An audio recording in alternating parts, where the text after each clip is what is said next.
രാമായണം ആദികാവ്യകഥയിലേക്ക് ഏവർക്കും സ്വാഗതം. ജനകരാജാവിന്റെ യജ്ഞശാലയിലെത്തിയ വിശ്വാമിത്രനെയും രാമലക്ഷ്മണന്മാരെയും രാജാവും പുരോഹിതന്മാരും ബഹുമാനപൂർവം സ്വീകരിച്ചിരുത്തി. പിന്നീട് യജ്ഞശാലയിൽ വെച്ച് സദാനന്ദ മഹർഷി വിശ്വാമിത്രന്റെ ചരിത്രം രാമലക്ഷ്മണന്മാർക്ക് പറഞ്ഞു കൊടുക്കുന്നതാണ് സന്ദർഭം. രാജാവായ വിശ്വാമിത്രൻ എങ്ങനെ ബ്രഹ്മർഷി വിശ്വാമിത്രനായി എന്നത് സദാനന്ദ മുനിയുടെ ചരിത്ര വർണ്ണനകളിലൂടെ കുമാരന്മാർ കേട്ടുകൊണ്ടിരിക്കുകയാണ്. രാജഗുരു വസിഷ്ഠനാൽ ഉപേക്ഷിക്കപ്പെട്ട ത്രിശങ്കുവിനെ ഉടലോടെ സ്വർഗത്തു പോകുവാൻ വിശ്വാമിത്രൻ യാഗം ചെയ്തു. എന്നാൽ ഗുരുശാപം കിട്ടിയ ത്രിശങ്കുവിനെ സ്വർഗത്തിൽ കയറ്റാൻ ദേവകൾ തയ്യാറായില്ല.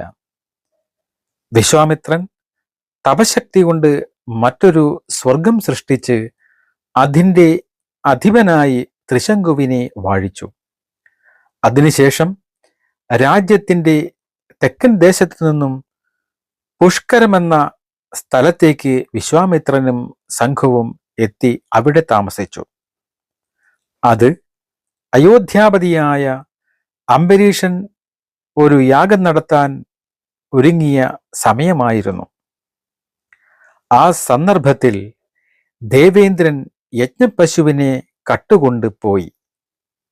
തുടർന്ന് കേൾക്കുക. യജ്ഞം നടത്താൻ ഒരുക്കങ്ങൾ നടത്തിക്കൊണ്ടിരിക്കുന്ന ബ്രാഹ്മണർ പരിഭ്രാന്തരായി. അവർ അംബരീഷ് രാജാവിന്റെ അടുത്തു ചെന്ന് പറഞ്ഞു, മഹാരാജാവെ പൊറുക്കണം, അങ്ങയുടെ തെറ്റായ നയങ്ങളാകാം യാഗപശുവിനെ കാണുന്നില്ല. രക്ഷകനില്ലാത്ത അവസ്ഥയായിരിക്കുന്നു. ഇങ്ങനെ അനർത്ഥം സംഭവിച്ചതിന് വലുതായ പ്രായശ്ചിത്തം ചെയ്യണം. അതിവേഗം ഒരാളെയോ നഷ്ടപ്പെട്ട പശുവിനെയോ കണ്ടുകെട്ടി കൊണ്ടുവരണം. എന്നിട്ടേ കർമ്മങ്ങൾ ആരംഭിക്കാവൂ. യാഗത്തിനുള്ള പശുവിനെ തിരിച്ചു കിട്ടുകയാണെങ്കിൽ പ്രതിഫലമായി ആയിരക്കണക്കിന് പശുവിനെ നൽകാമെന്ന് രാജാവ് വിളംബരം ചെയ്യിപ്പിച്ചു. രാജാവ് തന്നെ പശുവിനെ തേടി പല പല ദേശങ്ങളും നഗരങ്ങളും കാടുകളും അന്വേഷിച്ച് നടന്നു. രാമ, അങ്ങനെ അംബരീഷ രാജാവ് പുണ്യാശ്രമമായ ഭൃഗുതുരത്തിലെത്തി. അവിടെയാണ് താപസനായ ഋചീക മുനിയും അദ്ദേഹത്തിന്റെ പത്നിയും പുത്രന്മാരും താമസിക്കുന്നത്. ആ രാജാവ് മഹർഷിയോട് കുശലപ്രശ്നങ്ങൾ നടത്തിയതിന് ശേഷം തന്റെ വരവിന്റെ ഉദ്ദേശം സവിനയം മഹർഷിയോട് പറഞ്ഞു. ബ്രാഹ്മണ ശ്രേഷ്ഠ, 1000 പശുക്കളെ ഞാൻ അവിടേക്ക് തരാം.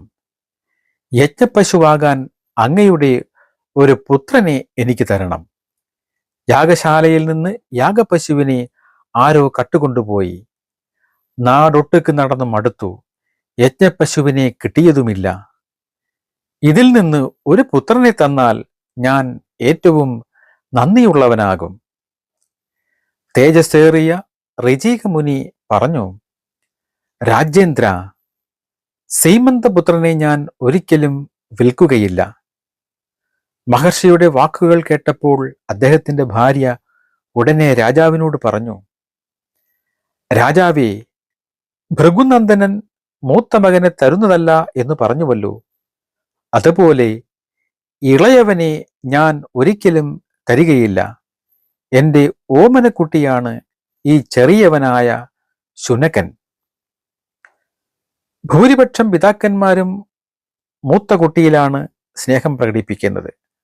അതുപോലെ അമ്മമാർക്ക് ഏറ്റവും ഇളയ കുട്ടിയിലും.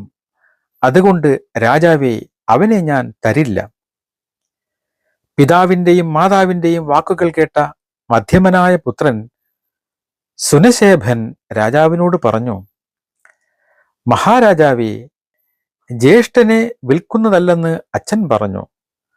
അനുജനെ തരില്ലെന്ന് അമ്മയും പറഞ്ഞു. നടുവിലുള്ള ഈ മകനെ അവർ വിറ്റുകഴിഞ്ഞു. എന്നെ അവിടുത്തെ ഇഷ്ടം പോലെ കൊണ്ടുപോകാം. രഘുരാമ, ആനന്ദത്തോടെ അംബരീഷ രാജാവ് ആ 100,000 പശുക്കളെ ഋജീകന് കൊടുത്തിട്ട് ശുനശേഫനെയും കൊണ്ട് രാജാവ് മടങ്ങി. രാജാവ് കുമാരനെ തേരിൽ കയറ്റി. ശുനശേഫനും രാജാവും മധ്യാഹ്നമായപ്പോഴേക്കും പുഷ്കര തീരത്തിലെത്തി. അല്പനേരം അവിടെ വിശ്രമിക്കുവാൻ അവർ നിശ്ചയിച്ചു. ക്ഷീണം തീർക്കാൻ ആശ്രമ പരിസരത്ത് രാജാവ് ഇരുന്നു. ശുനശേഫൻ ആശ്രമത്തിൽ ചുറ്റി നടന്നപ്പോൾ വിശ്വാമിത്ര മഹർഷിയെ കണ്ടു. മഹർഷിമാരുടെ മധ്യത്തിലിരിക്കുന്ന വിശ്വാമിത്രന്റെ മടിയിലേക്ക് ആ ബാലൻ ഓടിച്ചെന്ന് വീണു. വിശപ്പും ദാഹവും കൊണ്ട് അവൻ ആകെ വലഞ്ഞ മട്ടിലായിരുന്നു. വിശ്വാമിത്രന്റെ കാൽപാദത്തിൽ പിടിച്ചുകൊണ്ട് അവൻ ദീനം ദീനം കരഞ്ഞു പറഞ്ഞു, അമ്മാമ, എനിക്ക് അച്ഛനില്ല, അമ്മയില്ല, ബന്ധുക്കളില്ല, എന്നെ രക്ഷിക്കണേ. മഹാരാജ അംബരീഷന്റെ യജ്ഞം സഫലമാകണം, എനിക്ക് ദീർഘായുസ്സു ലഭിക്കണം, കഠിന തപസ്സു ചെയ്ത് എനിക്ക് സ്വർഗത്തു പോകണം, അനാഥനായ എനിക്ക് അവിടുന്ന് നാഥനാകണം, പിതാവ് പുത്രനെ എന്ന പോലെ രക്ഷിക്കണേ, എൻ്റെ ദുഃഖമകറ്റണേ. ആ ബാലന്റെ അവസ്ഥ വിശ്വാമിത്രൻ തിരിച്ചറിഞ്ഞു. അവനെ ആശ്വസിപ്പിച്ച ശേഷം മുനി തൻ്റെ പുത്രന്മാരോട് പറഞ്ഞു, മക്കൾ ജനിക്കുന്നതു മുതൽ മാതാപിതാക്കൾ സന്തുഷ്ടരാണ്. ആ സന്താനം പരലോകഹിതം നൽകുന്നുവെന്നാണ് അവരുടെ വിശ്വാസം. ആ സമയം ഇതാ വന്നിരിക്കുന്നു. ഈ ശുനശേഫൻ എന്നെ അഭയം പ്രാപിച്ചിരിക്കുന്നു. സ്വന്തം ജീവൻ ഉപേക്ഷിച്ചും ഉണ്ണികളെ നിങ്ങൾ ഇവനെ രക്ഷിക്കണം. രാജാവിൻ്റെ യജ്ഞപശുവായി തീർന്ന് അഗ്നിയെ തൃപ്തനാക്കുവിൻ. അങ്ങനെയാണെങ്കിൽ ശുനശേഫൻ രക്ഷപ്പെടും, യാഗം തടസ്സമില്ലാതെ അവസാനിക്കും. പിതാവിൻ്റെ വാക്കുകൾ അനുസരിച്ച് പുത്രന്മാരായിത്തീരും നിങ്ങൾ. ദശരഥനന്ദനായ രാമ, പിതാവിൻ്റെ വാക്കുകേട്ട പുത്രന്മാർ അഹങ്കാരത്തോടും അല്പം കളിയാക്കലോടും കൂടി പറഞ്ഞു, പിതാവേ, സ്വന്തം മക്കളെ ഇല്ലാതാക്കി അന്യന്റെ മക്കളെ സംരക്ഷിക്കുന്നത് എന്തിനാണ്? അന്നത്തെ കളഞ്ഞ് നായുടെ മാംസം സ്വീകരിക്കുന്നത് പോലെ ഏറ്റവും തെറ്റായ തീർപ്പാണല്ലോ അങ്ങ് പറഞ്ഞത്. പുത്രന്മാരുടെ നിന്ദ്യവും പരിഹാസമേറിയതുമായ വാക്കുകൾ കേട്ടപ്പോൾ വിശ്വാമിത്രന് കോപമുണ്ടായി. ഉഗ്രസ്വരത്തിൽ അദ്ദേഹം പറഞ്ഞു, എന്റെ വാക്കുകളെ ഒരു മടിയുമില്ലാതെ നിങ്ങൾ തള്ളിക്കളഞ്ഞോ? ധർമ്മത്തിന്റെ കണിക പോലുമില്ലാത്ത കഠിനമായ വാക്കുകൾ രോമാഞ്ചമുണ്ടാക്കുന്നു. വസിഷ്ഠന്റെ പുത്രന്മാർക്ക് സംഭവിച്ചത് നിങ്ങൾക്കും സംഭവിക്കട്ടെ. നായുടെ മാംസം തിന്ന് 1000 വർഷം ഭൂമിയിൽ അലയുവിൻ. പുത്രന്മാരെ ഇങ്ങനെ ശപിച്ച ശേഷം ദുഃഖിതനായി നിൽക്കുന്ന ശുനശേഫനോട് പറഞ്ഞു, കുമാര, നിർബാധമായ രക്ഷ നിനക്കു ഞാൻ ചെയ്തു കഴിഞ്ഞു. ദർഭപ്പുല്ലുകൾ കൊണ്ടുണ്ടാക്കിയ ചരടാൽ ബന്ധിച്ച് രത്നവർണ്ണ നിറമുള്ള പൂമാലയണിയിച്ച് നിന്നെ യജ്ഞമൃഗത്തെ കെട്ടുന്ന കുറ്റിയുടെ അടുത്തേക്ക് കൊണ്ടുപോയാൽ നീ അഗ്നിയെ സ്തുതിക്കണം. അതിനുള്ള 2 മന്ത്രം ഞാനിതാ പറഞ്ഞു തരുന്നു.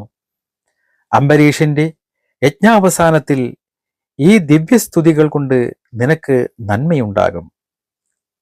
വിശ്വാമിത്രൻ ആ ബാലന് മന്ത്രങ്ങൾ ഉപദേശിച്ചു കൊടുത്തു. പിന്നെ ശുനശേഫൻ സന്തോഷത്തോടെ വിശ്രമിക്കുന്ന രാജാവിൻ്റെ അടുത്തു ചെന്ന് പറഞ്ഞു, രാജാവേ, നമുക്ക് വേഗം യജ്ഞസദസ്സിലെത്തണം. ദീക്ഷ സ്വീകരിച്ച് അവിടുന്ന് യാഗം അവസാനിപ്പിക്കണം. മുനികുമാരന്റെ വാക്കുകൾ അംബരീഷ രാജാവിൻ്റെ മനം കുളിർപ്പിച്ചു. യജ്ഞകവാടത്തിൽ അവർ വേഗം എത്തി. ആചാര്യ നിർദ്ദേശപ്രകാരം ആ ബാലനെ യജ്ഞപശുവാക്കി സങ്കൽപ്പിച്ചു. ചുവന്ന വസ്ത്രം ധരിപ്പിച്ച് കുറ്റിയിൽ കെട്ടിയിട്ടു. വിശ്വാമിത്രൻ ഉപദേശിച്ച മന്ത്രം കുമാരൻ ചൊല്ലിത്തുടങ്ങി. ആ മന്ത്രം കേട്ട് ദേവേന്ദ്രനും ഉപേന്ദ്രനും ദേവന്മാരും സന്തോഷമുള്ളവരായി തീർന്നു. അവർ ശുനശേഫന് ദീർഘായുസ്സു നേർന്നു. അംബരീഷനാകട്ടെ അമരനാഥൻ എന്ന സ്ഥാനപ്പേരും യാഗത്തിന്റെ ഫലം അനേകം ഇരട്ടിയുമാക്കി കൊടുത്തു. അങ്ങനെ ബലികർമ്മം നടക്കാതെ തന്നെ അംബരീഷ മഹാരാജാവിന്റെ യജ്ഞം മംഗളമായി അവസാനിച്ചു. ധർമാത്മാവായ വിശ്വാമിത്രൻ 1000 വർഷങ്ങൾ പുഷ്കരത്തിൽ തന്നെ വീണ്ടും തപസ് ചെയ്തു. 1000 വർഷം അവസാനിപ്പിച്ചപ്പോൾ ബ്രഹ്മാവ് വിശ്വാമിത്രന്റെ മുന്നിൽ പ്രത്യക്ഷപ്പെട്ടു. അദ്ദേഹം അരുളി ചെയ്തു, നിനക്ക് മംഗളം ഭവിക്കട്ടെ. സ്വയം സമ്പാദിച്ച സത്കർമ്മ ഫലങ്ങളാൽ അങ്ങ് മഹർഷിപദം പ്രാപിച്ചിരിക്കുന്നു. ഇത്രമാത്രം പറഞ്ഞ് ബ്രഹ്മാവ് മറഞ്ഞു. ബ്രഹ്മർഷിപദം ആഗ്രഹിച്ച വിശ്വാമിത്രൻ മഹർഷിപദം കൊണ്ട് തൃപ്തനായില്ല. വീണ്ടും മഹാതപസ് തുടർന്നു. രാമ, അനേക ദിവസം വിശ്വാമിത്ര മഹർഷി അവിടെ തപസ് ചെയ്തു. ഒരിക്കൽ അപ്സരസുന്ദരിയായ മേനക പുഷ്കര തീരത്തിൽ കുളിക്കാനായി വന്നു. അതുല്യ തേജസ്സാർന്ന മേനകയെ വിശ്വാമിത്ര മുനി അവിചാരിതമായി കണ്ടു. മഹർഷിയുടെ മനസ്സിളകി. അദ്ദേഹം പറഞ്ഞു, അപ്സരസുകളിൽ മാണിക്യമായ നിനക്ക് സ്വാഗതം. എൻ്റെ ആശ്രമത്തിൽ നീ താമസിക്കണം. കാമദേവൻ എൻ്റെ മനസ്സിനെ കീഴടക്കിയിരിക്കുന്നു. മഹർഷിയുടെ വാക്കുകൾ കേട്ട മേനക ആ ആശ്രമത്തിൽ താമസിക്കാൻ തീരുമാനിച്ചു. വിശ്വാമിത്രന്റെ തപസ്സിന്റെ ക്രമങ്ങളെല്ലാം തെറ്റി. അദ്ദേഹം മേനകയോടൊപ്പം ആ ആശ്രമത്തിൽ 10 കൊല്ലം സുഖമായി താമസിച്ചു. 10 കൊല്ലം കഴിഞ്ഞപ്പോഴാണ് തന്റെ കർത്തവ്യത്തെപ്പറ്റി വിശ്വാമിത്രന് ബോധമുണ്ടായത്. ലജ്ജയും പശ്ചാത്താപവും ഉണ്ടായി. രാമ, മാമുനീന്ദ്രന്റെ ചിന്ത നേർവഴിക്കെത്തിയതപ്പോഴാണ്. എന്റെ തപസ്സിനെ മുടക്കാൻ ദേവന്മാർ ചെയ്ത വേലകളാണിതെല്ലാം. ഒരൊറ്റ രാവും പകലും പോലെയാണ് 10 വർഷങ്ങൾ കഴിഞ്ഞുപോയത്. കാമഭ്രാന്തിൽപ്പെട്ട തന്റെ തപോനിയമങ്ങളെയെല്ലാം തെറ്റിച്ചു കളഞ്ഞു. മാമുനി ചിന്തിച്ചു. പശ്ചാത്താപത്താൽ തീച്ചുളയി നിൽക്കുന്ന വിശ്വാമിത്രൻ കോപത്തോടെ മേനകയെ നോക്കി. പേടിച്ചരണ്ട മേനക മാമുനീന്ദ്രന്റെ മുന്നിൽ കൈകൂപ്പി നിന്നു. ഭയത്താൽ ശരീരം കിടുകിട വിറയ്ക്കുന്ന മേനകയെ കണ്ട് വിശ്വാമിത്രന്റെ കോപം തണുത്തു. പിന്നെ സാന്ത്വന വാക്കുകൾ പറഞ്ഞ് അവളെ സാന്ത്വനപ്പെടുത്തി പറഞ്ഞയച്ചു. പുഷ്കരത്തെ വെറുത്ത മാമുനി പിന്നെ അവിടെ നിന്നും വടക്ക് ഭാഗത്തുള്ള മലയിലേക്കാണ് പോയത്. ബ്രഹ്മചര്യ മുറ തെറ്റാതെ വിജയത്തിനാഗ്രഹിക്കുന്ന വിശ്വാമിത്രൻ കൗശികി നദി തീരത്തിരുന്ന് അത്യുഗ്രമായ തപസ് തുടങ്ങി. 1000 വർഷങ്ങൾ അങ്ങനെ കടന്നുപോയി. വിശ്വാമിത്രന്റെ കഠിന തപസ്സിൽ ഭയം തോന്നിയ ദേവന്മാർ ഒത്തുചേർന്ന് തപസ് മുടക്കാനുള്ള ആലോചന തുടങ്ങി. എങ്കിലും ബ്രഹ്മാവ് മറ്റ് ദേവന്മാരോടൊപ്പം വിശ്വാമിത്രന്റെ മുന്നിൽ പ്രത്യക്ഷപ്പെട്ട് പറഞ്ഞു, മഹർഷി വര്യനായ ഉണ്ണി, സ്വാഗതം. കൊടും തപസ്സിനാൽ ഞാൻ സംപ്രീതനായി. ഹേ കൗശിക, മഹത്വവും ഋഷിമുഖ്യത്വവും ഞാൻ നിനക്ക് തരുന്നു. ബ്രഹ്മദേവന്റെ അനുഗ്രഹ വാക്കുകൾ കേട്ട വിശ്വാമിത്രൻ തൊഴുത് നമസ്കരിച്ച് സന്തോഷമോ സന്താപമോ ഇല്ലാതെ പറഞ്ഞു, അതുല്യമായ ബ്രഹ്മർഷിപദം ഞാൻ ഇന്നുവരെ ചെയ്ത സുഹൃത കർമ്മങ്ങളാൽ അവിടുത്തെ തുരമുഖത്തു നിന്ന് ഉയർന്നുവെങ്കിൽ ഞാൻ കൃതാർത്ഥനായി, ഇന്ദ്രിയ വിജയം സമ്പാദിച്ചവനായി. ബ്രഹ്മാവ് മന്ദഹാസത്തോടെ പറഞ്ഞു, ഇന്ദ്രിയങ്ങളെ പരിപൂർണമായി വിജയിക്കുവാൻ ഉണ്ണി ഇതുവരെ നിനക്ക് സാധിച്ചിട്ടില്ല. മുനിവര്യനായ നീ അതിനുവേണ്ടി വീണ്ടും പരിശ്രമിക്കുക. ഇത്രയും പറഞ്ഞ് ബ്രഹ്മദേവൻ അപ്രത്യക്ഷനായി. ദേവന്മാർ പോയതിനു ശേഷമുള്ള വിശ്വാമിത്രന്റെ തപസ് അതിഘോരമായിരുന്നു. വായു മാത്രം ഭക്ഷിച്ച് കൊടും വേനലിൽ 5 അഗ്നികളുടെ മധ്യത്തിൽ, വർഷകാലത്ത് തുറന്ന വെളിസ്ഥലത്ത്, മഞ്ഞിൽ, ജലമധ്യത്തിൽ, ഇങ്ങനെ വർഷങ്ങൾ ഒന്നൊന്നായി 1000 വർഷം വീണ്ടും അവസാനിച്ചു. വിശ്വാമിത്രന്റെ തപസ്സിനെ മുടക്കാൻ ദേവന്മാർ ഇത്തവണ കൂട്ടുപിടിച്ചത് അപ്സരസുന്ദരിയായ രംഭയെയാണ്. വിശ്വാമിത്രൻ കാമാവശത്താൽ തപസ് മുടങ്ങുന്നവനായി മാറണമെന്നായിരുന്നു ദേവന്മാർ രംഭയോട് ആവശ്യപ്പെട്ടത്.